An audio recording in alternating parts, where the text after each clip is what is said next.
Capital TV. मैं हूं आपके साथ कांची बंसल। देश में एक बार फिर से कोरोना का कहर बरसने लगा है। देश में सबसे ज्यादा कोरोना का प्रकोप अगर कहीं है तो वो है महाराष्ट्र।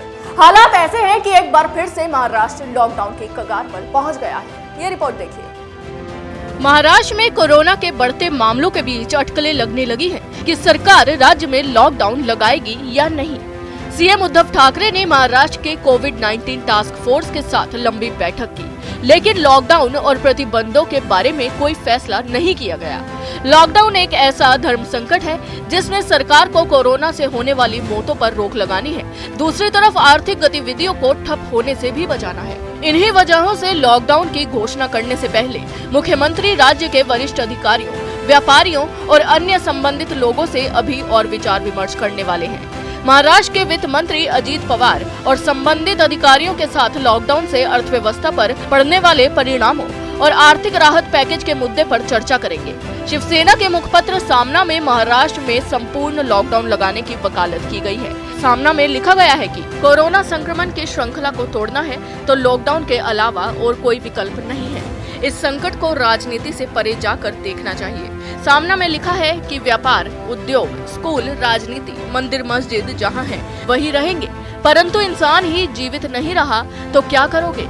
इस दुनिया में इंसान के जीवन के अलावा और किसी चीज का कोई मोल नहीं है। राज्य के स्वास्थ्य मंत्री राजेश टोपे ने संकेत दिया कि 14 अप्रैल के बाद राज्य में कभी भी लॉकडाउन का ऐलान किया जा सकता है। महाराष्ट्र के सीएम हो या उनके मंत्री, लॉकडाउन लगाने पर कोई खुलकर नहीं बोल रहा, लेकिन महाराष्ट्र की सच्चाई ये है कि महाराष्ट्र में कोरोना पूरी तरह से बेकाबू हो चुका है। देश में अगर सबसे ज्यादा मामले कहीं से आ रहे हैं तो वो है महाराष्ट्र। महाराष्ट्र में कोरोना संक्रमण पूरी तरह से बेकाबू है। पिछले 24 घंटों में रिकॉर्ड 63,294 नए मामले सामने आए हैं, जबकि 349 लोगों की मौत हुई है। इसके बाद यहां पर कुल कोरोना संक्रमितों की संख्या बढ़कर 34,07,245 हो गई है। मौत का आंकड़ा बढ़कर महाराष्ट्र में अब 57,987 हो चुका है, जबकि एक्टिव केस की संख्या बढ़कर 5,65,587 हो गई है। दरअसल महाराष्ट्र सरकार सही समय पर कोरोना से बचाव के लिए कदम उठाती तो महाराष्ट्र की हालत इतनी खराब नहीं होती, लेकिन महाराष्ट्र की अघाड़ी सरकार को उगाही से ही फुर्सत नहीं थी। सच्चाई ये है कि महाराष्ट्र में जब कोरोना ने एक बार फिर से दस्तक दी थी, तब उद्धव सरकार की ओर से कोरोना से निपटने के लिए ठोस कदम नहीं उठाए। उद्धव सरकार भ्रष्टाचार में डूबी रही। जनता को ऐसे ही मरने के लिए सरकार ने छोड़ दिया। ठोस कदम न उठाने का नतीजा ये रहा कि महाराष्ट्र में कोरोना बुरी तरह से बेकाबू हो चला गया। वहीं उद्धव सरकार कोरोना से निपटने के बजाय अपने लाडले अफसरों को बचाने में जुटी रही।